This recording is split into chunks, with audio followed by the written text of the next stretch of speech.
Bismillahirrahmanirrahim. Wal musannifu rahimahullahu ta'ala wa nafa'ana bihi wa bi'ulumihi fid dharain amin. Bismillahirrahmanirrahim. Al-musannif melanjutkan keteranganipun tentang detik-detik di pembahasan akhir Fathil Makkah.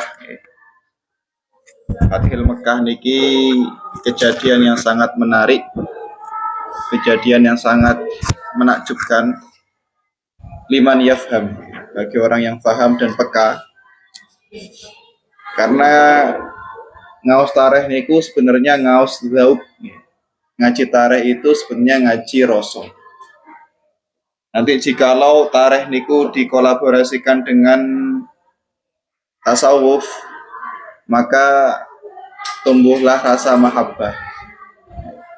Tapi kalau tarikh saja niku nanti akan mendongkrak kita hanya untuk ngapalne sejarah.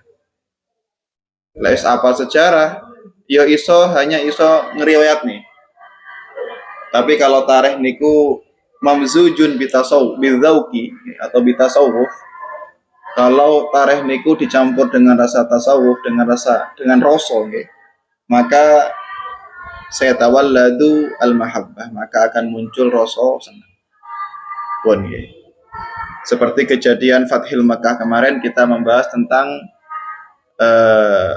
dungone Kanjeng Nabi ketika Kanjeng Nabi niku merasakan nikmat yang sangat besar.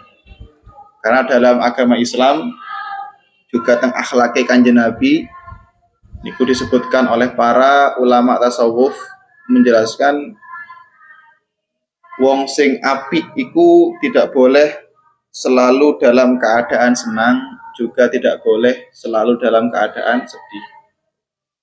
Senang terus gak oleh, sedih terus gak oleh. Sumpek terus yo elek, seneng terus yo elek. Makanya istilah yai kuno, lek nang dunya niku kata senenge entuk nang akhirat yo kurang nikmati. Ngoten niku. Tapi yo ojo sedih terus. Sampun. Juga beliau menyebutkan suatu kalimat yang sangat-sangat diulangi oleh beliau ketika masuk ke kota Makkah yang sangat dirindukan. Jadi ngeten rek, kelasé Kanjeng Nabi manusia yang sempurna niku bisa merasakan hasil jerih payah beliau sampai getien, sampai nangis, direwangi setiap malam niku tungkae pecah-pecah. Umati niku suksese 23 tahun. Dakwah teng Mekah niku 13 tahun, dakwah nang Madinah 10 tahun. Kanjeng Nabi diangkat Nabi usia 40 tahun. 40 mulai jadi Nabi, mulai dakwah. 40 tambah 23 berarti 63 pun. Iki hitungan yang Allah berikan kepada manusia yang sempurna, yang mana bisa kita ambil barometer. Soalnya nggih, penyakit santri itu adalah isti'jal. Penyakit santri itu adalah kesusu ngiyai, kesusu apa jenenge dadi wong tuwek, kesusu mandi, kesusu keramat, kesusu dihormati, kesusu dan kesusu. Nah, Kanjeng Nabi sesempurna itu, sealim itu, beliau tetap menghormati proses sunatullah. Seandainya Kanjeng Nabi diangkat Nabi mulai usia 15, ya cek pantes sih. Bahkan semua para nabi niku diangkat jadi nabi ya ketika usia 40 tahun kecuali Nabi Yahya. Nabi Yahya niku diangkat jadi nabi mulai mulai waktu sobi. Namun niku tok liyane semuanya 40. Kenapa? Karena 40 niku matang-matangi akal. Makanya kaya kula mbek sampean lek gurung umur 40 ya gak usah kemelinti. Diomongi wong tuwek dalil, diomongi wong tuwek qolan Nabi, diomongi wong tuwek, diomongi gurune, diomongi ustate. Walaupun kita mungkin lebih banyak tahu ibarat, ataupun kita lebih hafal tentang hadis-hadisnya, ataupun makalah ulama, khilafiyah ulama, kita di hadapan orang tua niku harus pakai etika, bukan dengan cara dialog ataupun logika. Pun nggih. Niku yang kita serap dari belajar ngaos tentang tarehe Kanjeng Nabi. Pun. Jadi Kanjeng Nabi mulai usia 40 niku justru Kanjeng Nabi niku teng kandange dhewe seakan-akan KO. Nabi kan lahir di Mekah, aslinya Mekah. 13 tahun ngaji neng gunung, pengikuti tidak lebih kurang dari 40 atau 30. Padahal ono Umar dan Abu Bakar dan Khadijah dan Abu Thalib dan gak kurang-kurang. Dari segi finansial, Kanjeng Nabi dibantu oleh Sayyidah Khadijah. Dari segi kesetiaan, Kanjeng Nabi dibantu oleh Sayyidina Abu Bakar As-Siddiq. Dari segi keberanian, Kanjeng Nabi dibantu oleh 2 orang, Sayyidina Hamzah kali Sayyidina Umar bin Khattab. Coro pipun ya, coro fasilitas enak misalnya. Penunjang ekonomi ada, penunjang derajat ada, wong jero lah enek Abu Thalib. Bodyguard juga ada, Sayyidina Hamzah kali Sayyidina Umar. Tapi apakah dengan enak ngoten niku langsung dadi nggih mboten? Sekelas Kanjeng Nabi. Iya aku ngomong ini ki takutnya nanti sama pesimis. Misalkan Faza boyong, boyong nang Probolinggo kemudian karo keluargane DKI sembarang lengkap ya Kak. Pondok wis enek, duit untuk bojo sing sugih, anak gubernur misalkan. Wis ana sing penunjang, kemudian muhibbin muhibbat, tukang-tukang becak yang siap melindungi Faza ya akeh. Tinggal apa? Nah itu gak bisa ditalat, gak bisa ditakar. Kudune aku wis iso, aku wis ngaji, berjuang pirang-pirang tahun, kudune wis meledak. Ya itulah kalau kita pancen ukurannya finishnya pengen meledak, pengen digandrungi banyak orang, ya itulah yang akan kita cari nanti. Hanya sekedar itu. Tapi Kanjeng Nabi enggak seperti itu. Kanjeng Nabi sesempurna itu, kita ingat Kanjeng Nabi itu di rumahnya sendiri 13 tahun hanya puluhan orang sing derek ngaos iman kali Kanjeng. Sampai Kanjeng Nabi niku sampun wis diusir dari Mekah kemudian pindah ke Thaif dengan harapan sama ngerti dhewe kan, dengan harapan nang Thaif niku menemukan orang baru. Kemudian bisa ngaji dengan beliau, ternyata wong Thaif luwih nemen daripada wong Mekah. Balik nang Mekah maneh. Saya ucara bahasa LS. Sapa nggih? Ya sudah enggak dipandang oleh orang-orang kafir, saking utone wong kafir, saking butanya orang kafir. Sampai dengan cara tidak sengaja Kanjeng Nabi kenal dengan sebagian orang Madinah, kemudian meledaklah Kanjeng Nabi di Madinah. Ketika Nabi jaya di Madinah, kembali ke Mekah niki Fathul Mekah mana ini. Kemudian Nabi memberikan efek yang luar biasa sampai teng mancanegara ataupun seluruh alam. Iku sing digarapne Gusti Allah nang makhluk yang terhebat. Makanya kalau kita itu, ya Allah kula niki wis sinau mondok 6 tahun, kok gak ngalim-ngalim lho. Kok gak iku sing garai lajarene guru kula Umar niku kalimat kok gak iku protes teng pangeran niku sing gak elok. Lajar Imam Haddad niku beliau mengatakan termasuk kecerobohan orang-orang yang pateng ibadah iku satu. Napa niku? Donga niku ana kalimat kok ngeten ya Allah. Niku yang termasuk napa jenenge kesalahan terbesar. Napa? Karena dia merasa pateng, aku ngerasa pateng tapi kok ngeten. Nah, itu yang bahaya. Makanya dalam kitab Ihya niku disebutkan hakikatnya doa itu bukan kita menunggu hasil mad'u. Iki ya minimal sama ngerti ya. Hakikatnya doa itu bukan kita menunggu hasil terijabahnya doa. Tapi hakikatnya doa itu Gusti Allah iku seneng samian iku DP. Ngeten lho Kang. Misalkan Deni ya Allah kula nyuwun jadi wong alim, sugih, kemudian mobilnya Fortuner, pokoknya mafrus kulo sik, omahe tingkat, bojone ayu, molek-molek, kon. Dungane mek ngringi, ya Allah, Saya ya Allah ngono kuwi. Nah, apakah Gusti Allah itu tidak mampu untuk memberikan apa yang diminta? Yo cek ngeten nih, kan. Tapi Gusti Allah itu seneng halmu ketika itu. Kan. Allah itu cinta kepada kita ketika kita itu seperti itu. Ngemisi niku wae. Makanya sebenarnya teng kitab Ihya ataupun kitab karangan Imam Al-Haris Al-Muhasabi niku senior Imam Ghazali. Niku beliau malah menyebutkan, nah sajane ndonga niku cukup ya Allah, ya Allah, ya Allah. Amin. Yang penting hati kita itu ngemis ya Allah, ya Allah, ya Allah. Itu wis Gusti Allah mesti ngerti kan alimun bidati sudur. Zat yang mengetahui isi hati. Yang penting kita ngemis ya Allah ya. Makanya teng kitab napa Al-Hikam Al-Haddadiyah dikatakan mangkola ya Rabbi ya Rabbi ya Rabbi salah sama sapa wong sing ngomong ya Rabbi ya Rabbi ya Rabbi tapi teko hati tenanan maka Allah seakan-akan menjawab labbaika ya abdi labbaika ya abdi labbaika ya abdi mana piye on apa wahai hambaku on apa kan sangat menarik sangat menarik tapi ya Rabbi lambe tok ya Rabbi ya Allah begini ngomong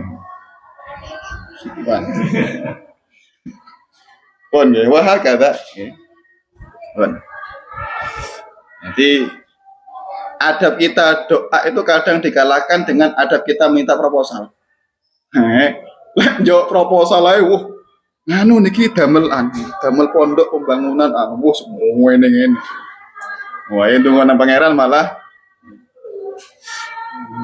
amin hakada itu hakada niku yang perlu kita napa ambil zauknya rasa ngoten pun ini kedah sering-sering ngaji rasa nanti ngaji rasa niki tasawuf yang pancen-pancen rasa akhirnya kita itu tidak akan terpancar rasa kebencian nek sampun sering ngaji tasawuf tentang rasa niku lek terus Imam kalau nggak salah niki Ali Zainal Abidin niku putrane Sayyidina Husain ya. Ketika kita melihat teman kita niku ngelakoni maksiat itu kita bukan jijik dengan pelaku maksiatnya tapi malah ngesakno. Kalau kita sering ngaji tentang zauk kita akan dipenuhi dengan rasa hati kita dengan rasa rahmat. Ini bahasa Arab terlalu formal ini aja cara bahasa Jawa nih lek awake dhewe sering ngaji tentang rasa maka hati ini ade akan terbutakan dengan rasa rahmat dengan rasa welas asih gak sama sekali punya rasa benci contohnya piye contohnya misalkan Cak Haji kalau Cak Haji itu diantem tepok wah wis ini kan secara hukum fikih Cak Haji itu ngezolimi Cak Haji ya normale wong Cak Haji nesu tapi kalau Haji sering ngaji ngaji rasa maka yang akan pertama kali yang akan timbul di hatinya Haji adalah ya Allah rencana kula niku mau dolim tolong jenengan sepuro. Nah bukan marahnya tapi langsung ngesakno dengan teman kita yang lagi mendolimi orang apalagi kita. Ngaten niku yang dilakukan oleh Sayyidina Hasan Al-Basri, Imam Al-Junaidi, Imam Ghazali wah ada semua ulama ngoten niku. Kalau nak wong dolim langsung atine gak betah pengen dungane. Nah, ngoten nggih. Niku atine para ulama. Lah atine dhewe gak betah pengen misu. Nah, misui. Pun mriki pembahasan akhir tentang Fathil Makkah yaitu tentang Kanjeng Nabi akan memvonis 14 orang yang akan dibunuh. Ternyata semuanya dimaafkan gitu. Cuman satu orang yang berhasil Nabi penggal. Pun. Terakhir kita membahas tentang Sofwan bin Umayyah. Beliau yang termasuk orang yang paling sangat membenci Kanjeng Nabi sampai beliau kemarin dikatakan saking wedine mau dipenggal oleh Kanjeng Nabi karena kelakuannya dulu niku akhirnya beliau lari ke lautan pengen tenggelam pengen bunuh diri. Kemudian kali Kanjeng Nabi dimaafkan. Akhirnya beliau masuk Islam. Nah, mriki garek wonten malih orang-orang yang divonis kali Kanjeng Nabi niku akan dipenggal. Sinten niku? Adalah orang yang memberi utusan kepada seorang laki-laki, seorang budak untuk membunuh Sayyidina Hamzah. Sinten niku? Beliau adalah Hindun binti Utbah bin Rabi'ah, bojone Abu Sufyan. Kita sudah tahu bagaimana karakternya Abu Sufyan. Abu Sufyan ini cara dalam hidupnya Kanjeng Nabi, orang yang paling buruk membenci Kanjeng Nabi Abu Jahal. Tapi orang paling lama duel dengan Kanjeng Nabi masalah taktik dakwah tentang dakwah putih dan dakwah hitam itu Abu Sufyan. Toh endingnya Abu Sufyan juga masuk Islam, dan masuk Islamnya kan alot kayak ingin kita bahas sama lali kan alot. Masuk Islamnya alot. Karena Abu Sufyan itu orang yang cerdas, orang yang sangat logis, dan orang yang sangat terhormat dari lahir. Dia juga Bani Quraisy, anake rojo lah ya pada karo Kanjeng Nabi Bani Quraisy. Akhirnya bagaimana? Awalnya Abu Sufyan masuk Islam tapi terpaksa. Kemudian para sahabat niku sing cedek dengan Abu Sufyan matur Kanjeng ya Rasulullah, termasuk Sayyidina Abbas pamane Kanjeng Nabi. Abu Sufyan niku seneng dengan gelar ya Rasulullah. Bu menawa jenengan paling gelar dalam agama Islam, mungkin dia tambah mantap untuk mlebu Islam. Akhirnya benar. Akhirnya ketika Kanjeng Nabi bisa mengislamkan kota Mekah, kemudian Nabi dawuh, "Man dakhala fi baiti Abi Sufyan fahuwa amin." Sapa wonge sing mlebu nang omahe Abu Sufyan, maka dia akan seakan-akan Abu Sufyan punya nama di situ. Makanya kadang kita itu rada-rada abang-abang lambi ya penting. Ya apa ben nyenengno wong lah bungane uang. Nah, namanya Hindun. Hindun ini bojone Abu Sufyan. Dan ternyata Abu Sufyan dan Hindun itu sepakat dari dulu pancen membenci Kanjeng Nabi. Dan kisahnya sudah masyhur ya. Hindun memiliki budak jenenge Wahsy. Kemudian Hindun ini punya bapak yang namanya Utbah bin Rabi'ah. Ini terbunuh oleh pasukan Islam ketika perang Badar. Pak sinten? Hindun.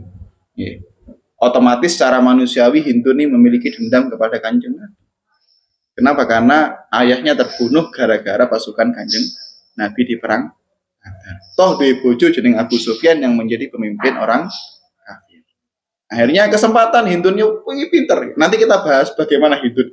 Hindun ini mirip dengan Abu Sufyan. Nanti itu endingnya membu Islam lagi. Nah, kita wong iki membu Islam. Nah, Hindun ini masih wedok rek, paham. Engkau ketika perang Yarmuk, iku macak wong lanang. Paham. Melok perang. Wis ngoten niku. Hebate wong kadung kendel-kendel ngoten niku. Dulu dia pemberani dan cerdas masalah keburukan, sekarang ketika dia Islam, niku pemberani dan cerdas ketika membela Kode-kode solid lah, ngoten niku. Cuman versi wedok. Walhasil ketika itu memiliki budak jenenge Wahsy, kemudian Wahsy yo ngebet Rabi. Ngebet Rabi kemudian tapi nggak punya uang. Ngesir karo wong wedok sing sama-sama budak. Dan Hindu niku mengetahui momentum itu. Ini wele, sampean tak merdekakno, tak rabikno, tak biayai dengan syarat. Nopo niku? Wahai juraganku. Syaratnya adalah dengan membunuh Sayyidina Hamzah. Iya Hamzah. Kapan itu? Sesuk perang Uhud. Walhasil ketika itu dia demi cinta yang membara. Demi cinta yang gak usah nyanyi terus nih. Wah agak karena belum punya iman. Ya wis, yang wedok intine lanang ya wedokan lah, iki gak ada iman ngoten niku. Yang demi cinta yang membara, kurela. Nah itu. Akhirnya aku rela untuk membunuh Sayyidina Hamzah yang mana menjadi pamannya Kanjeng Nabi. Perang. Sayyidina Hamzah niku wong sing hebat tapi karakternya dengan Umar beda. Umar niku seluruh tubuhnya wis ngedeni, setan wis wedi. Tapi kalau Sayyidina Hamzah niku orangnya niku lembah. Juga gede nemen. Orangnya itu normal, sedengan lah posturnya. Tapi ada satu kelebihan yang dimiliki Sayyidina Hamzah dan tidak dimiliki orang lain. Napa niku? Dalam posturnya Sayyidina Hamzah, beliau niki memiliki tatapan, lek sapa wae kok nyawang Sayyidina Hamzah, pas teng mripate mesti keok. Saking tajamnya, saking gentlenya, saking apa nggih? Makanya disebuti Asadul Ghobah. Nah, itu singa di padang pasir itu julukannya Sayyidina Hamzah. Sayyidina Hamzah ketika masih muda ngoten niku senengane buru macan. Buru macan. Walhasil ketika perang Uhud, dan Sayyidina Hamzah niku juga termasuk samurainya Kanjeng Nabi, artinya orang ahli pedangnya.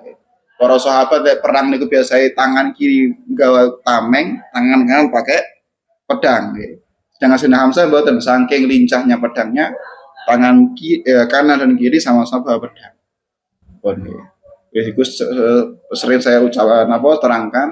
Sayyidina Hamzah niku dalam riwayat satu kali tebasan bisa membunuh 30 sampai 20 orang. Satu tebasan, tebasan. Ini supaya orang ngarit. Niku Sayyidina Hamzah.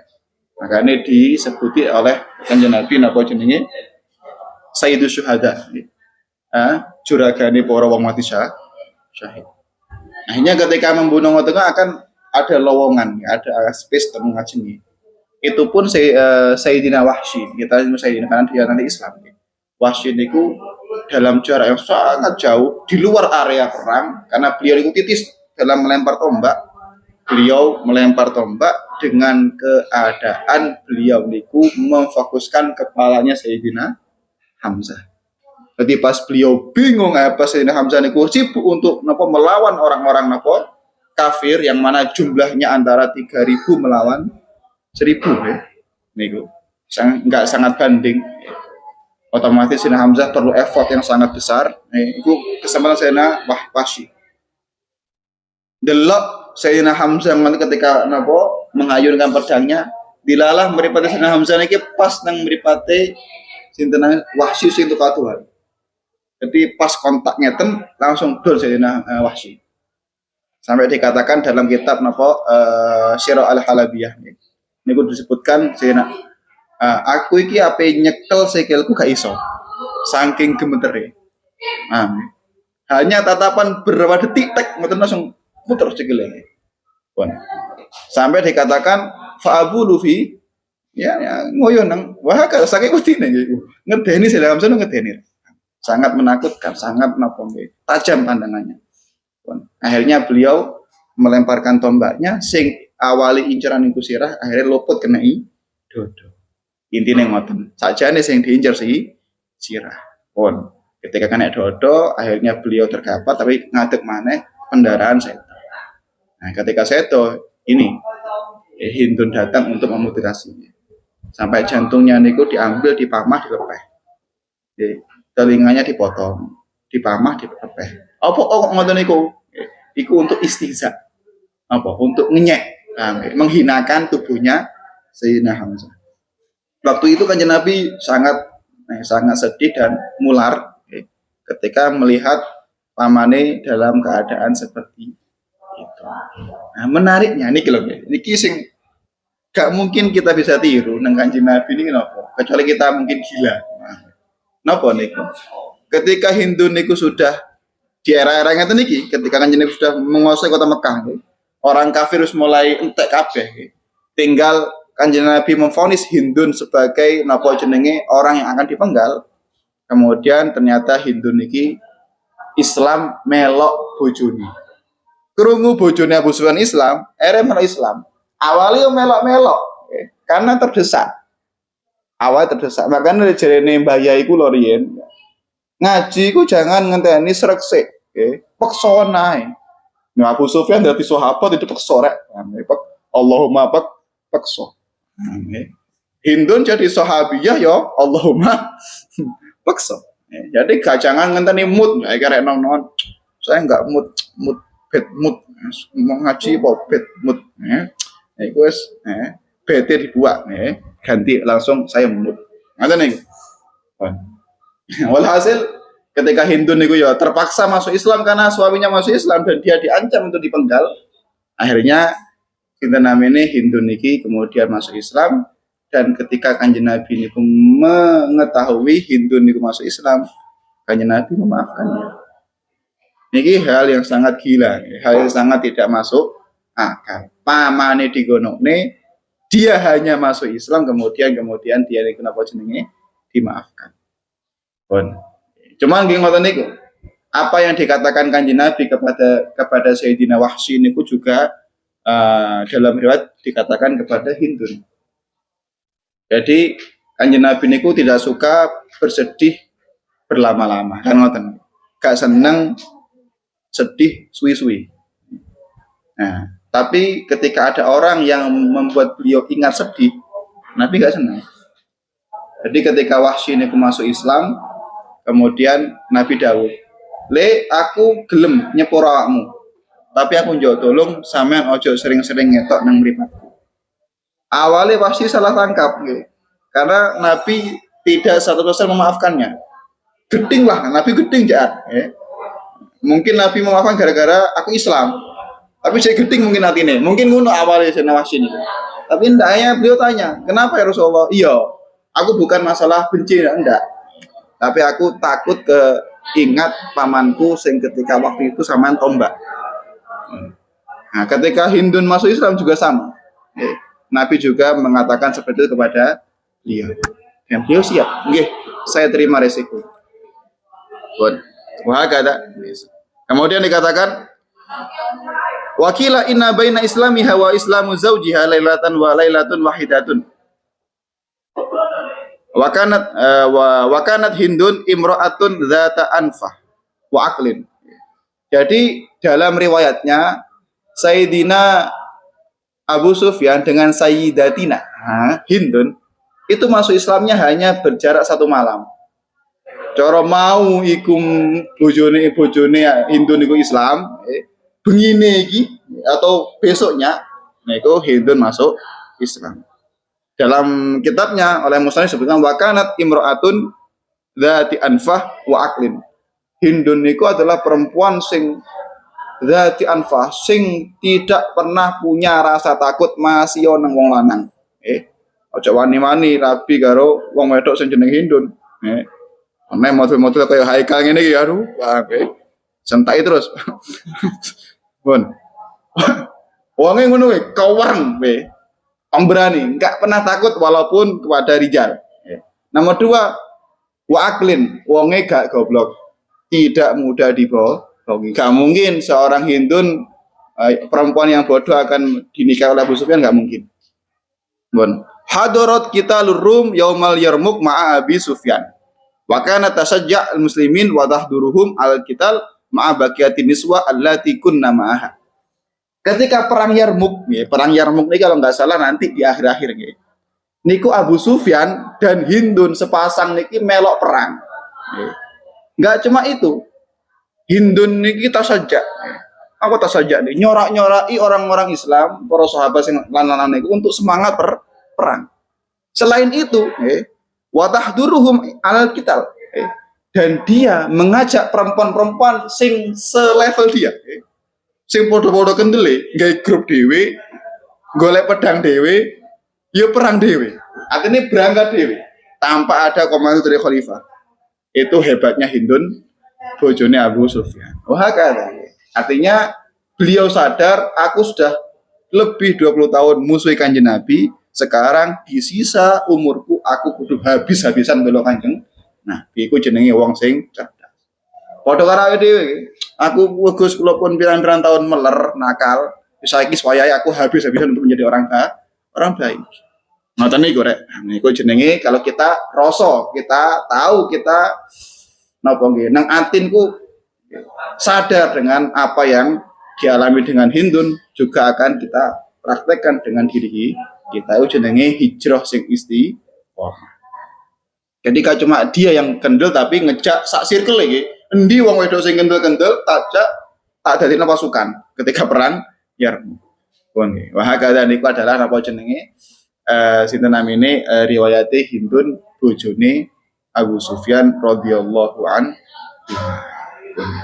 Nah, kemudian mriki musannif melanjutkan pembahasannya tentang bahas napa niku Rasulullah ketika itu awal kali setelah bertahun-tahun lamanya kembali masuk ke Ka'bah. Mriki beliau mengatakan dukhuluhu al-Ka'bah, bab yang menjelaskan tentang masuknya Kanjeng Nabi di Ka'bah. Jalasa Rasulullah sallallahu alaihi wasallam. fi nahiyatil masjid wa Abu Bakrin radhiyallahu anhu qaimun ala ra'si bi sayfi thumma da'a Utsman bin Abi bin Talhah hajib al-Ka'bah fa akhadha minhu miftah al-Ka'bah wa dakhala sallallahu alaihi wasallam rakataini bainal amudaini al-yaminaini. Niki sing kita baca nang Bukhari ya. Waktu itu ketika Kanjeng Nabi masuk Masjidil Haram, Nabi lenggah teng daerah pinggiran ya, dereng teng Ka'bah, teng terase Masjidil Haram. Kemudian Nabi lenggah waktu itu Sayyidina Abu Bakar ngadeg karo go pedang. Jogo-jogo ono sing nglawan. Walaupun sudah Mekah sudah kondusif tapi takutnya ada orang kafir yang menyusup. Kemudian Kanjeng Nabi memanggil Utsman bin Talhah. Sama ngiling ya. Utsman bin Talhah ini adalah dari awal adalah orang yang memegang kuncinya Ka'bah. Sampai saiki sing nyekel kuncine Ka'bah adalah putu-putune Utsman bin Talhah. Nah, sama ndak pengen ngembung Hajar Aswad ngono kuwi, kok tepak petugas kunci apa jenenge Ka'bah kok teko, lemon-lemon ya. No jenengan putune anu nggih. Ha putune. Oh Jawa-Jawa tapi gak paham, Dol. Wis kalah makane. Ngoten nih. Utsman bin Talhah. Ngoten nih. Nah, karena ngoten sampai sekarang pun raja pun enggak berani untuk napa merebut kunci itu dari keluarganya Utsman bin Talhah. Karena yang menunjuk napa amanat untuk memegang kunci Ka'bah adalah Kanjeng Nabi langsung. Akhirnya Kanjeng Nabi memanggil Utsman bin Talhah untuk napa mengambil kunci Ka'bah untuk dibuka. Nabi melebat teng mriku kemudian sholat 2 rakaat. Kemudian Nabi donga dengan doa yang panjang teng mriki sampai dikatakan napa jenenge yang Bukhari kemarin kita baca. Jadi Ibnu Umar mengatakan kalau orang itu masuk di dalam Ka'bah maka dia itu boleh sholat menghadap apapun ya. Ngalor ngetan harus njero rek. Kalau kita di luar maka kita kudu dodone Ka'bah. Tapi njero Ka'bah terserah. Asalkan gak madhep ngisor ataupun gak madhep dhuwur lumah. Tapi njero Ka'bah bebas mau menghadap ke mana pun. Sampun nggih. Wah kada niki napa ceritanya Kanjeng Nabi masuk napa jenenge Ka'bah. Tapi sebelum itu ada hal yang menarik. Napa niku? Sebelum Nabi masuk Ka'bah niku ternyata Ka'bah niki tidak seperti yang kita bayangkan. Ka'bah niku mbek wong kafir Quraisy karena berpuluh-puluh tahun telah dikuasai kafir Quraisy niku dibanguni patung nek. Sampai dikatakan dalam kitab ini lebih dari 360. Dakhala Rasulullah yang mengatakan wa ala Ka'bah salasumiyah wasitin sonaman likuli hayyin min al-ahyil Arab. Jadi teng dukur Ka'bah kotak niku wau atau sekitarannya niku terdapat 360 berhala. Setiap berhala itu milik petingginya orang kafir Quraisy. Nah, berikut. Akhirnya Kanjeng Nabi menyuruh para sahabat dan beliau sendiri yang mulai untuk menghancurkan apa berhala-berhala niku. Sampai ngeten ana riwayat mengatakan ngeten iki. Napa niku? Ketika Nabi memulai untuk menghancurkan Ka'bah, kemudian Nabi mengutus Sayyidina Ali radhiyallahu anhu untuk meneruskan menghancurkan Ka'bah niku wau nggih. Kemudian karena Ka'bah niku dhuwur nggih. Akhirnya Sayyidina Ali waktu itu masih muda. Le sampean terus nih le, sampean jurno Ka'bah niku wau. Nggih, akhirnya bingung nggih, golek ondo ka enek, golek unta yo mas njero masjid. Akhirnya kene, nggih, timbali Kanjeng Nabi. Kemudian Nabi isyarat dengan pundaknya. Sayyidina Ali wis bingung. Apa pundak niki apa? Moro Sayyidina Ali. Iki isyarat hada ilahu nama kalau naik nang kene. Sayyidina Ali gak pernah berpikir untuk menginjakkan kakinya ke pundaknya Kanjeng Nabi, gak mungkin. Sampai Nabi niku dawuh jelas, Renio sama munda mungkin. Dan disitulah beliau pernah mengatakan namanya kayak disebutkan ini. Dan kita mengatakan itulah di mana aku menikmati urip selama dunia itu. Keadaan ternikmatku adalah ketika bisa diutus Kanjeng Nabi untuk menginjak pundaknya Kanjeng Nabi sallallahu alaihi wasallam. Jadi Nabi niku nangandhap kemudian untuk gendong Ali niku wau sebagai napa jenenge sepupune dan nanti menjadi menantunya untuk napa menghancurkan Ka'bah. Wah kata. Makanya Sayyidina Ali niku wong cerdas, tapi ketika dihadapkan dengan Kanjeng Nabi menjadi wong polos. Kayak yang kita bahas ketika Kanjeng Nabi ketika Sayyidina Ali mulai berani melamar Sayyidah Fatimah. Ngaji mesin medok nih, ngoten niku. Jadi subhanallah ketika Sayyidah Fatimah sudah berusia belasan tahun, wakilah sampai 18 tahun, 19 tahun. Jadi para sahabat itu podo ae rek, sahabat itu yang ngoten niku, tapi sahabat gak saru pikirane nggih. Artinya wis ngerti kegadisannya Sayyidah Fatimah nggih. Hanya dari sahabat niku ingin berlomba-lomba untuk menikahi putri Kanjeng Nabi. Oh, kenapa kok enggak Sayyidah Zainab? Pun gadah iku yang bajeng nggih. Pun gadah garwa. Kenapa kok enggak Sayyidah Ummi Kulsum? Gadane Sayyidina Utsman. Kenapa kok enggak apa jenenge Sayyidah Ruqayyah? Gadane Sayyidina Utsman. Garek selunggal Sayyidah Fatimah, dan itu adalah putri yang paling mirip wajah dan fisiknya dengan Kanjeng Nabi. Sampai soal ada ulama yang mengatakan seandainya Sayyidah Fatimah itu laki-laki, mungkin orang-orang gak akan bisa bedakan antara Nabi dan Sayyidah. Jadi perfect, fisiknya sempurna. Sampun. Makanya sahabat itu ya tidak bohong untuk mengatakan suka dengan Sayyidah Fatimah. Ini disebutkan dalam kitabnya, orang yang pertama kali berani untuk melamar Sayyidah Fatimah itu orang terdekat Kanjeng Nabi. Bukan karena ayu rek mboten. Tapi karena Nabi dawuh Sayyidah Fatimah gendho iki adalah Sayyidati Nisa'il Jannah, wong wedok sing dadi ratune surga. Jadi sahabat pikirannya nomor simpel ngeten mawon, aku pengen duwe bojo sing dadi ratune surga. Sudah simpel itu saja. Jadi yang dikejar sahabat adalah derajat akhirat. Betapa hebatnya ketika ngoten niku. Jadi kalau Sayyidina Abu Bakar nggak puas ketika memiliki seorang Sayyidah Aisyah anaknya dinikah oleh Kanjeng Nabi, itu masih belum puas. Kenapa? Karena beliau itu ambisi untuk derajat akhirat. Nah, kita kan boten ambisi derajat dunia, tapi akhiratnya no. Sayyidina Abu Bakar melamar, Kanjeng Nabi nolak dengan halus.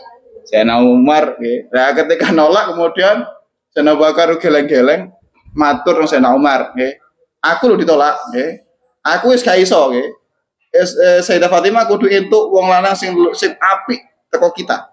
Lah aku tolak, gak enek sahabat sing luwih apik sakwise aku selain sampean, Mar. Nah, ya jenenge gampang ngono lah, gak mar-mar ngono ora. Gampang ngono lah, gampang ngoten, Loh, kula nggih, kula. Iya, sampean pun. Setelah kula sampean semakin dekat dengan Nabi. Kak wani kula sapa kula ngeten-ngeten. Wis coba malih. Pun dan Umar melamar Sayyidah Fatimah dan jawabannya sama, ditolak halus. Nawa jawabane apa jare takdiri. Niku dawuh Kanjeng Nabi ngoten. Tunggu intadir al-qadha. Qadha niku takdir. Intadir entenono sira dengan al-qadha. Putusane Allah. Ya sadar, jawabannya sama kalimatnya dengan nama. Mulih nggih. Piye? Sama jawabannya. Pun akhirnya beliau berdua niku musyawarah. Kita harus mencari, ngoten niku gak cemburu boten, karena apa? Karena yang dilihat adalah derajat akhirat. Kita harus sibuk mencarikan mantu Kanjeng Nabi yang paling hebat. Di antara kita siapa? Mikir akhirnya nemulah seorang laki-laki yang sangat kaya, yaitu Sayyidina Abdurrahman bin Auf. Pun nggih. Sama niki sugih. Ajeng pripun? Aku mau ditolak, Umar yo ditolak. Rek jenengan tolak apa nek kula? Ngoten nggih. Apa nek kula? Wis, sampean sik nom, maju. Sama nek sugih mbok menawa dengan menikah dengan Sayyidah Fatimah, sugihmu tambah mulya. Sugih dunya lan akhirat. Ayo dibujuk oleh Sayyidina Umar dan Abu Bakar, ayo maju. Dan jawabannya intadir al-qadha. Tetap ditolak halus. Akhirnya bertiga rundingan ngecek para sahabat, semua sahabat sing sepuh-sepuh rundingan sampai tertujulah kepada Sayyidina Ali radhiyallahu anhu. Wong lanang sing cerdas, sing melarat sepeser pun nggak punya uang. Pun alhasil dipaksa, dirayu, dilobi, tasajak, dilem-lem lah, sampai bagaimana Sayyidina Ali niku berani untuk mengatakan kepada Kanjeng Nabi sowan Kanjeng Nabi. Ketika sowan Kanjeng Nabi Mereka ono apa le? Mental. Tidak mengatakan apa? Karena beliau sadar. Sayyidina Ali ini sadar. Cara saiki bahasa insecure. Apa yang Nabi putri ini Kanjeng Nabi gak ilok, Pak. Mesti mikir gak ilok, Pak. Gak mungkin. Tapi yo iki perintah sahabat. Perintahnya Sayyidina Abu Bakar dan Umar dan semua sahabat sepuh-sepuh. Bagaimana lagi? Terus akhirnya sowan nggak mau apa-apa langsung sampai sowan lagi yang kedua kalinya akhirnya dengan terbata-bata dengan tergagap-gagap Sayyidina Ali mengatakan la'allaka antuzawwijuni bi Sayyidah Fatimah. Mbok menawa jenengan kersa menikahkan saya dengan Sayyidah Fatimah. Pun niku Sayyidina Ali setelah matur niku beliau tidak akan menunggu jawaban. Kenapa? Karena dalam otaknya lek wis Sayyidina Abu Bakar ditolak halus, Sayyidina Umar tolak halus, opone aku. Sayyidina Abdurrahman bin Auf yo ditolak wis oke, aku melarat, wis iku jelas. Yang penting aku wis matur, apa sih diperintah sahabat sepuh wis tak lakoni. Intine ngono lah, intine ngono nggih. Wis. Jadi Sayyidina Ali gak nunggu jawaban, mental mawon. Sampai Nabi dawuh marhaban wa ahlan iku gak sadar. Jawaban Nabi iya itu gak sadar. Marhaban Pak. Meneng. Wis lho. Napa? Napa kan? Saking gerogine Sayyidina Ali radhiyallahu anhu. Wah kata.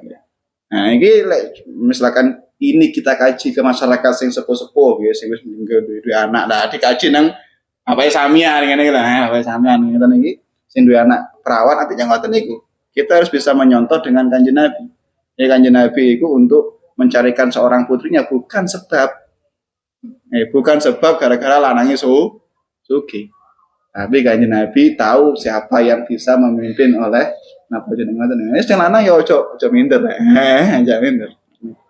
Nah, jadi iki jane maudhunya khusus untuk sing sepuh-sepuh yang memiliki anak putri. Jangan terlalu dunya. Jangan terlalu berpikir bahwasanya lek anakku entuk wong melarat kemudian megawe apa. Kanjeng Nabi pun seperti itu. Nah, Sayyidina Abdurrahman bin Auf ditolak halus kali Kanjeng Nabi. Tapi ke situ namine Sayyidina Ali sing benjing ge mangan gak duwe, benjing rek gak enek. Nah, diterima. Nah, wah kata itulah napa mindsetnya Kanjeng Nabi yang harus kita rasa. Nah, mana ngono rek kita rasa. Pun. Napa jenenge? Oleh karena itu itulah yang menjadi kebanggaan Sayyidina Ali bisa pernah menaiki. Jadi orang yang pernah menunggangi Kanjeng Nabi ini tiga. Yang pertama Sayyidina Ali ketika menghancurkan berhala niku wau dipinggul oleh Kanjeng Nabi. Nomor dua adalah Hasan dan nomor tiga Husain. Pak anak-anak. Pak anak. Nah, sing kita bahas ini napa ketika nang Bukhari Nabi ngimangi salat jamaah kali sahabat nggih. Moro-moro Hasan dan Husain berangkang dugi daleme Kanjeng Nabi. Golek mbah. Akhirnya ketika Nabi sujud ngimami nggih. Sayyidina Hasan dan Husain niku supir sing Hasan sing Husain niku wae. Akhirnya mencelok teng punggungi Kanjeng Nabi sampai Nabi sujudnya suwe sampai sahabat niku udah nggak nginceng napa Nabi sedo. Karena wis sepuh, nggih. Sedo kok lah nginceng. Ternyata enggak sedo balik. Sampai kapan Nabi ngangkat niku tuku sujud ketika sinten namine Sayyidina Hasan mandap dugi pundake Kanjeng Nabi. Kon, ketika mandap kemudian Nabi bangkit dari sujud kemudian salam. Nah, sahabat sing tangan iku wis di awali dari Kanjeng Nabi. La'alaka taz'umuna annani amut. Mbok menawa sampean niku nyono aku mati. Nggih. Saking wis suwene sujud. Nabi jawab, mau ono cucuku. Kalau enggak Hasan Husain kula supih. Fakrahu an uzaihu. Kula saya enggak mau untuk mengganggu kenyamanan sinten namene putuku. Juga dalam kisah lain ketika sahabat ajeng sowan Kanjeng Nabi teng daleme entah untuk ngaji atau piye, ternyata para sahabat sing sepuh-sepuh niku menyaksikan Kanjeng Nabi niku ngomong putune. Dengan cara bagaimana? Dengan cara Kanjeng Nabi niku berangkang kemudian Hasan dan Husain menaiki pundaknya seorang Kanjeng Nabi sallallahu alaihi wasallam. Jadi sahabat niku sampe gereng-gereng ya. ni'mar raqib Hasan wal Husain wa ni'mal markub sallallahu alaihi wasallam. Jadi saapi-api wong sing tau nunggang nang alam dunya ya Hasan Husain. Karena pernah menaiki Kanjeng Nabi embek-embek. Dan sebaik-baiknya orang yang ditunggangi adalah Kanjeng. Ngoten niku. Saking sayangnya kepada cucunya.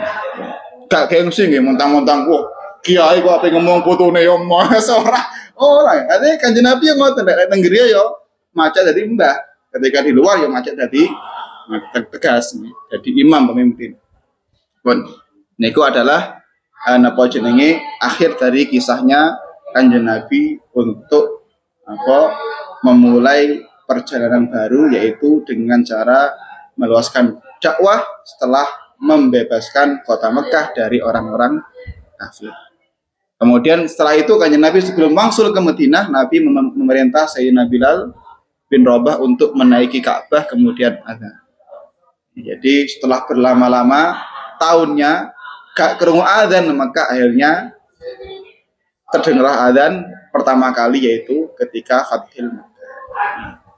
Sing azan Bilal bin Rabah. Nah, ini saiki wong sing dadi muadzin jenenge Bilal. Padha karo sampean golek odo jenenge wis tuku Pepsodent. Ape tuku sabun umba-umba wis tuku Rinso. Kenapa? Karena yang paling terkenal adalah itu. Padha karo sampean ape nyebut muadzin ini kangeran. Apa Bilal? Oh Bilal. Wah kata.